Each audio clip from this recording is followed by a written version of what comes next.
Hello, friends. Putler was telling us a few days ago about how his hordes are advancing on all fronts.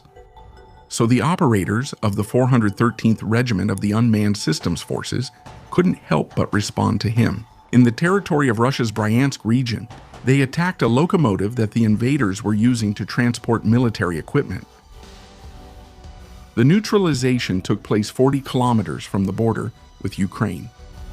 This is the third locomotive that has received Putin's kiss in the last 4 days, as previously they attacked 2 locomotives providing military logistical support in the eastern part of Crimea, operating on the railway line connecting Zenkoy with Kerch. And how is the progress going now, as discussed? In this footage, we see how a group of 3 invading soldiers decided to surrender after their commanders planned to get rid of them. We are soldiers from the 83rd Regiment, 69th Division, 2nd Company.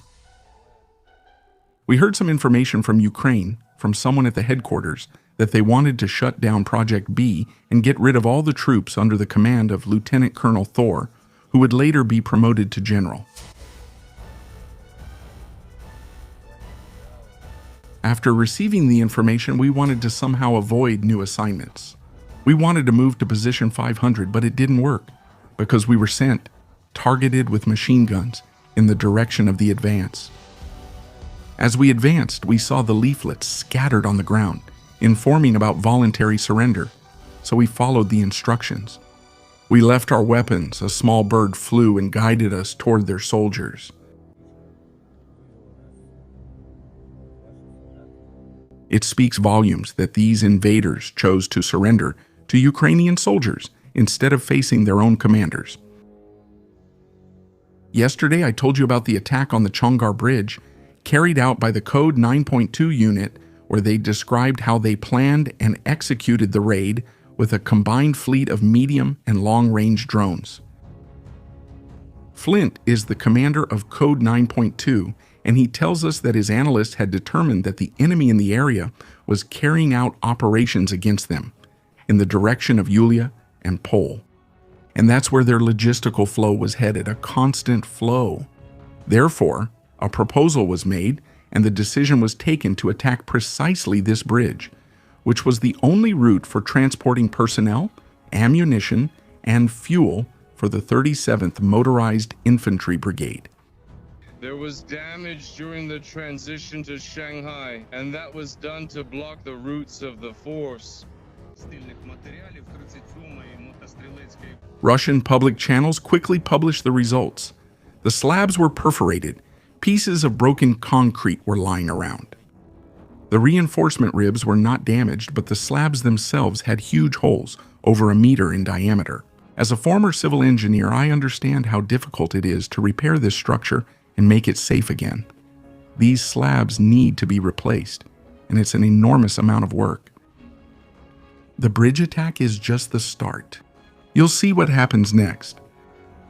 I just suggest that everyone get some popcorn, sit down, watch, and enjoy.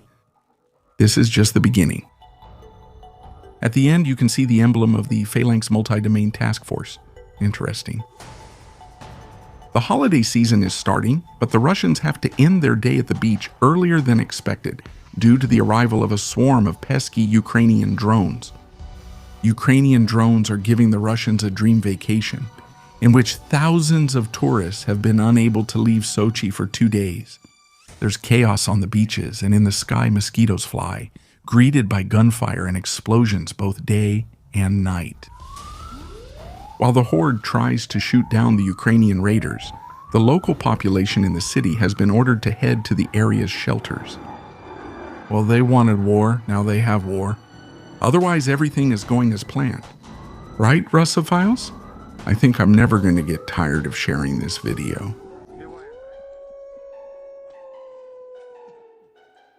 A couple of days ago, we saw how 2 Ukrainian FP-1 drones flew more than 1,100 kilometers inside Mordor to strike the missile Corvette Voiki in a dry dock at the Kronstadt Naval Base. This alone is impressive, but another notable technical detail about the raid was just revealed. The Voiki was a modern missile corvette designed for multi-role operations. including escort missions for the Russian Shadow Fleet, and it was undergoing maintenance with the watertight doors open and the fire suppression systems out of service. According to eyewitness video recordings and satellite images, the flames spread through the ventilation ducts and internal compartments, causing extensive damage. Additionally, in the images, you can see that the main mast collapsed inside the superstructure, destroying the entire set of radars and electronic warfare systems of the ship, which puts it out of operational service, and all for a fraction of its estimated replacement cost of $400 million. This remarkable result is due to a change in the engineering of these mosquitoes, carried out by the company Firepoint. Previous versions offered impressive range, but could only carry small warheads of up to 60 kilograms, which were insufficient to take out large targets like refineries or warships. To solve this problem, Firepoint added additional fuel tanks to the wings of the FP-1, freeing up space in the fuselage to carry a 105-kilogram explosive fragmentation warhead, which is almost double the original payload, while still maintaining an operational range of over 1,000 kilometers. The shorter-range FP-2 variant can now carry an even heavier warhead of 158 kilograms for missions up to 200 kilometers. Both designs are low-cost, using domestically manufactured components, which allows for a rapid increase in production.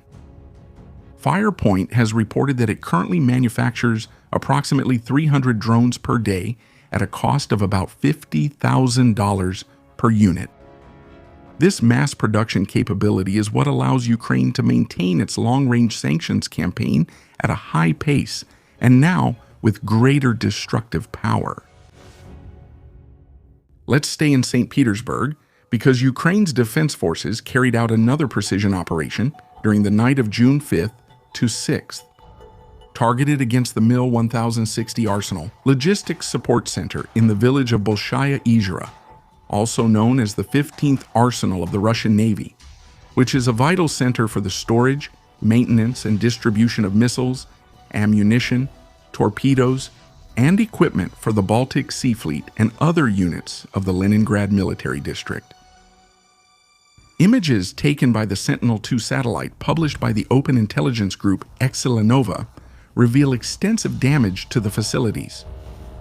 Multiple storage structures were destroyed or severely damaged, with clear signs of burned areas, craters, and widespread secondary detonations in various ammunition storage depots.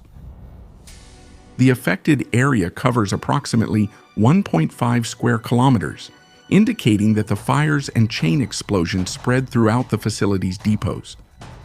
The General Staff of the Armed Forces of Ukraine confirmed the attack, which was part of a coordinated series of raids that also targeted the naval base and the Kronstadt shipyard, the oil depots in Lomonosov and other logistics centers in the area. More than 40 long-range attack drones reached the area, several of which broke through the air defenses. They managed to set the facilities on fire, destroying approximately 5,000 tons of ammunition, including artillery shells, naval missiles, and all kinds of military explosives. In addition, 2 invaders saw their dream come true and joined the Federation's cosmonaut force. The trend of units showing off their new armored vehicles continues.